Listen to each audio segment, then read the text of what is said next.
Friends, ఇప్పుడే అందిన వార్త. బీఆర్ఎస్కు మరో ఎంపీ రాజీనామా. ఎన్నికల వేళ కేసీఆర్కు భిక్షాక్ అంటూ వార్తలు అయితే వినిపిస్తున్నాయి.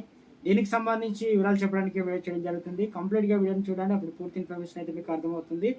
ఇంకా ఎవరైనా సరే ఛానల్ సబ్స్క్రైబ్ చేయకుండా చూస్తున్నట్టయితే ఛానల్ సబ్స్క్రైబ్ చేసుకొని బెల్ ఐకాన్ ఆల్ పైన ట్యాప్ చేయండి. ఇటువంటి ఇంపార్టెంట్ ఇన్ఫర్మేషన్ మిస్ అవ్వకుండా మీ ఫోన్ నోటిఫికేషన్ రూపంలో వస్తుంది. చాలా మంది చూస్తున్నారు కానీ లైక్ చేయడం లేదా, దయచేసి లైక్ చేయండి. ఇన్ఫర్మేషన్ అందరికీ రీచ్ చేసిన వారు మనం 2023 అసెంబ్లీ ఎన్నికల్లో ఓటమి చెందిన బీఆర్ఎస్ పార్టీకి రోజు రోజుకు బలం తగ్గుతుంది. ఓటమి కారణంగా కీలక నేతలు పార్టీ మారుతున్నారు.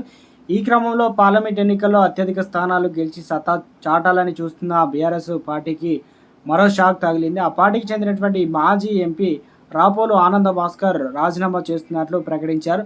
తన రాజీనామా లేఖను మాజీ సీఎం కేసీఆర్కు పంపినట్లు తెలిపారు. అలాగే మాజీ ఎంపీతో పాటు మెదక్ జిల్లా సీనియర్ నేత మహమ్మద్ మొయినుద్దీన్, వరంగల్ జిల్లాకు చెందినటువంటి రాష్ట్ర గౌడ సంఘ ఉపాధ్యక్షుడు తీగల లక్ష్మణ్ గౌడ్ కూడా బీఆర్ఎస్ పార్టీని వీడుతున్నట్లు తెలుస్తుంది.